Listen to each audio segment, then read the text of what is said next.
BRS నుండి ST cell నుండి press meet పెట్టి మా స్థానిక ఎమ్మెల్యే సంజురెడ్డి మీద, మా ఎంపీ సురేష్ షెట్కర్ మీద లేనిపోని అబండాలు వేసి స్వాతంత్రం వచ్చిన నుంచి ఏం చేసిర్రు అనే మాట మీద వాళ్ళు ప్రెస్ మీట్ పెట్టడం జరిగింది.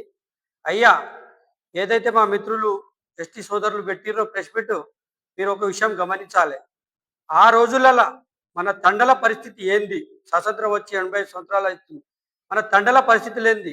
ఈ గట్టు మీద ఒక ఇల్లు ఉంటే ఆ గట్టు మీద ఒక ఇల్లు.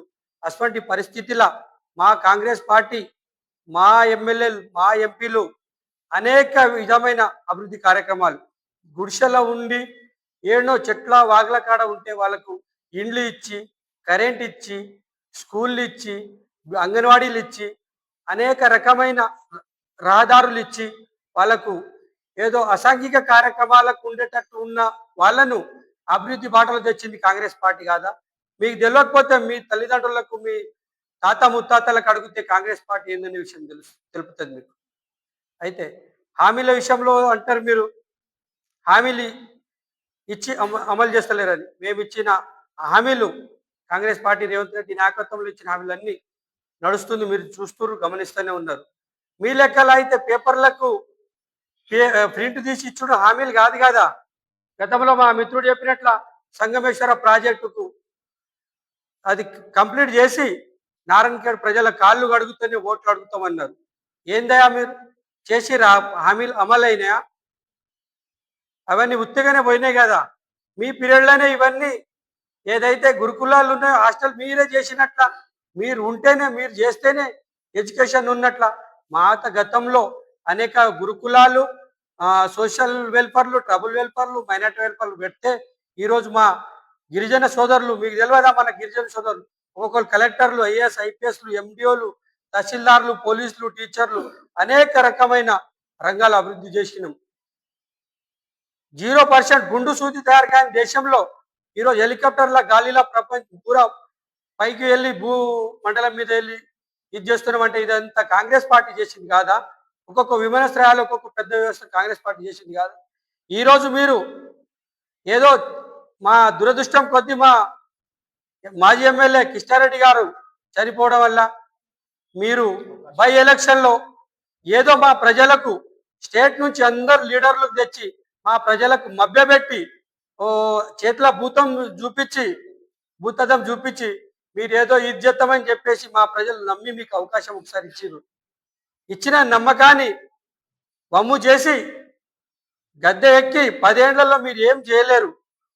అందుకే ఇప్పుడు మీ పాలన చూసి ప్రజలు మీకు నమ్మే స్థితిలో లేరని చెప్పి మాకు ఈరోజు పట్టం కట్టిర్రు.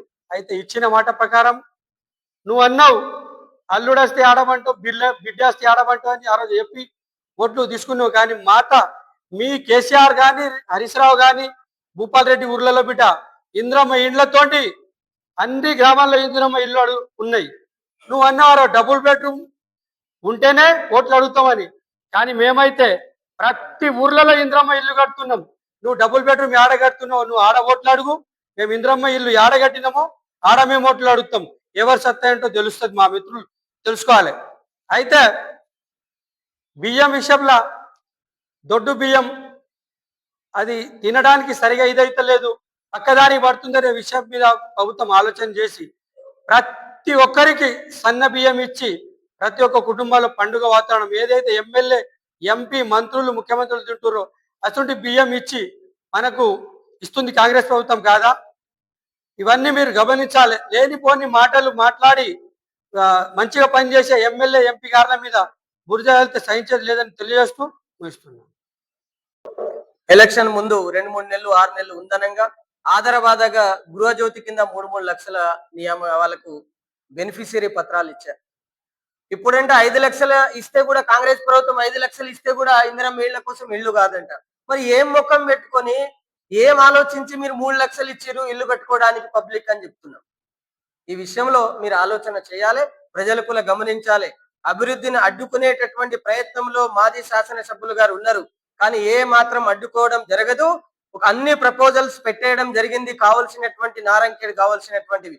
1 సంవత్సరంలో మళ్ళీ తిరిగి సంవత్సరం లోపల అన్ని మీరు ఏం మాట్లాడడానికి మిగిలినటువంటి అభివృద్ధి చేసేటటువంటి బాధ్యత సంజీవ్ రెడ్డి గారి మీద ఉంది. ఆయన చేస్తారు. ఎంపీ గారి మీద ఉంది అనేటటువంటి విషయాన్ని మీరు గుర్తుపెట్టుకోవాలని తెలియజేస్తున్నాం. రైతు బంధు రాలేదు, ఈ కళ్యాణ లక్ష్మి ఆగిపోతుంది, కళ్యాణ లక్ష్మి బంద్ చేయాలని చూస్తున్నారు. ఎవరు చెప్పారు మీ కళ్యాణ లక్ష్మి బంద్ చేశారు? మీ పథకం ఉన్నా సరే మేము కొనసాగించినాం, మేము తీసేయాలని అనుకోలేదు. కానీ మీ భాగంలోనే మీ ప్రభుత్వం ఇంకా 2 సంవత్సరాలు మిగిలి ఉండగానే అనేకంగా అప్పులో కూరుకుపోయిన రాష్ట్రంలో కోకాపేటలో భూములు అమ్ముతిరి. కోకాపేటలో 100 కోట్ల భూములు అమ్మి పబ్లిక్ రైతు బంధుకు పైసలు వేసే ప్రయత్నం చేసినాం. హైవేను ఏదైతే హైవే రోడ్ ఉందో, ఏదైతే హైవే గాని నేషనల్ హైవేలను అమ్మేసి లీజుకు పెట్టేసి 30 సంవత్సరాల వరకు లీజుకు పెట్టేసి ఆ పైసలు వచ్చినటువంటి పైసలతోనే ఈ రైతు బంధు వేసే ప్రయత్నం చేసినాం. ఒకవేళ ప్రజలు తెలుసుకున్నారు, తేరుకున్నారు కాబట్టి నీకు ఇక్కడికి రానియకుండా మళ్ళీ ఒకసారి ప్రభుత్వాన్ని రానియకుండా చూసి ప్రజలు వాళ్ళు కాపాడుకున్నారు అనేటటువంటి విషయాన్ని తెలియజేస్తున్నారు. అంత ఎందుకు, వైన్స్ టెండర్ ఎప్పుడు వేయాలి? వైన్స్ టెండర్ మీరు ఉన్నప్పుడే వచ్చే ప్రభుత్వం నష్టం చేయాలి, వచ్చే ప్రభుత్వాన్ని డబ్బులు ఇవ్వద్దని చెప్పి 2 సంవత్సరాల టెండర్ ని మీరు ముందే చేసేసి ఇవన్నీ కాదా? అలాంటి ఎన్ని ప్రతిఘటనలు, ఎన్ని ఇబ్బందులు ఎదురైనా మేము ముందుకు తీసుకెళ్తున్నాం. మా ఎమ్మెల్యే గారు ముందుకు తీసుకెళ్తున్నారు, మా మంత్రి గారు ముందుకు తీసుకెళ్తున్నారు. ఇలా అనేక కార్యక్రమాలు చేస్తూ ముందుకెళ్తున్నాం. పోలింగ్ బూతులు ఎక్కడ లేని కొన్ని తాండాల్లో 30-40 సంవత్సరాల నుండి పోలింగ్ బూతులు లేకుండే 7-8 కిలోమీటర్ల దూరం పోయి ఓట్లు వేయాల్సిన పరిస్థితి ఉండే. అలాంటిది 6-7 పోలింగ్ బూతులను ఏర్పాటు చేసుకున్నాం. ప్రతి తాండాకు రేషన్ కార్డుల అభివృద్ధి చేసేసినాం, డెవలప్ చేసుకున్నాం. రేషన్ షాపును ఏర్పాటు చేసి తాండా దగ్గరలోనే రేషన్ షాప్ ఏర్పాటు చేసి అక్కడే రేషన్ బియ్యం తీసుకునే విధంగా కార్యక్రమాలు చేపడుతున్నాం.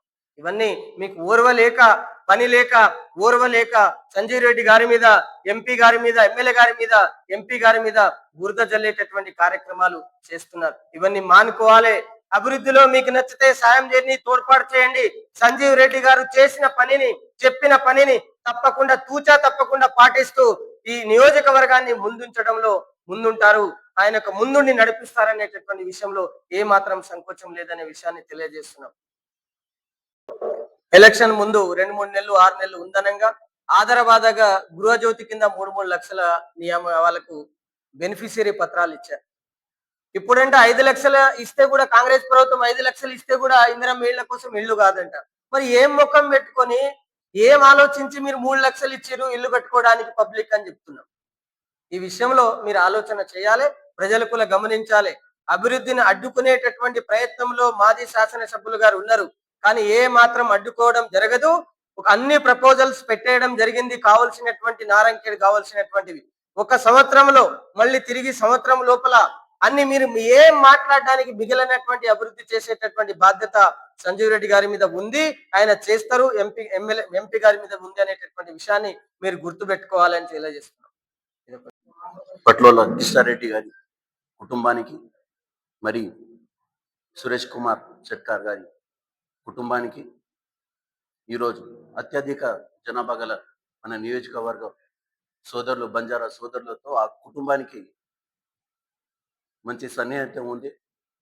బంజారా సోదరుల ఒక సమస్యను తమ సమస్యగా అనుకొని, తమ కుటుంబ సమస్యగా భావించి ప్రతి ఒక్క బంజారా సోదరుల కనీస సౌకర్యాలైన గూడు, రోడ్డు వ్యవస్థ కావచ్చు, విద్య వ్యవస్థలో కావచ్చు, వైద్య వ్యవస్థలో కూడా ప్రతి ఒక్క సమస్యను తీర్చిదిద్దిన ఘనత ఆ కుటుంబాలదని తెలియజేస్తూ, ఈరోజు సిర్గాపూర్ మండలంలోని వంగదల్ గైరాన్ తాండాలో హరీష్ రావు వచ్చి మాజీ శాసనసభ్యులు భూపాల్ రెడ్డి ఉన్నప్పుడు కొబ్బరిగా కొట్టిరు, రోడ్ అయిపోయింది అన్నారు. కానీ ఆ సమస్య ఎక్కడిది అక్కడ ఉన్నది. ఆ తాండా వాసులు ఆ రోడ్డుకు వెళ్ళాలంటే చాలా ఘోరంగా, వాగు దాటాలంటే అంత ఘోరంగా ఉండే పరిస్థితిని ఈరోజు మా శాసనసభ్యులు డాక్టర్ పట్లోల సంజీవ్ రెడ్డి ప్రత్యేక చొరవతోటి ఈరోజు ఆ తాండవాసుల యొక్క సమస్యను, ఆ రోడ్డు సమస్యను పరిష్కరించడం జరిగింది. ఈరోజు వారం రోజుల్లోనే ఆ రోడ్డు ఈరోజు దాని మీద వెహికల్స్ వెళ్తున్నాయి. రోడ్ ఏ విధంగా ఉండాలో ఆ విధంగా అయింది. రోడ్డు ఇంకా పని నడుస్తూనే ఉన్నది. మరి అక్కడ చెక్ డ్యామ్లు కూడా కట్టడం జరిగింది. మరియు సిర్గాపూర్ మండలంలోని ప్రతి ఒక్క తాండాలలో ఈరోజు మా జమ్ల తాండాలో సంబంధించిన సిసి రోడ్ ఇంతకుముందు లాస్ట్ ఇయర్ ఈజీఎస్లో కావచ్చు, ఈసారి EGS లో కావచ్చు 20 లక్షల పనిని జరగడం జరిగింది. ప్రతి ఒక్క మండలంలోని స్కూల్ వారు కూడా అమ్మ ఆదర్శ కింద పని చేయడం జరిగింది.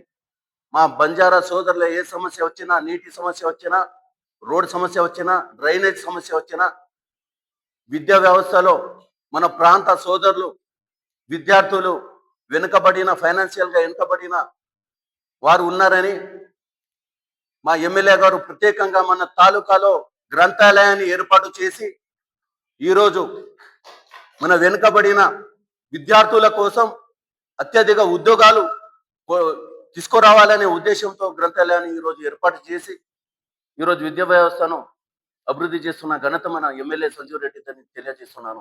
అదే వైద్య వ్యవస్థలో కూడా ప్రతి ఒక్క మండలానికి అంబులెన్స్ ఏర్పాటు చేసి ప్రతి ఒక్కరికి అందుబాటులో ఉండే విధంగా చర్యలు చేపట్టడం జరిగింది.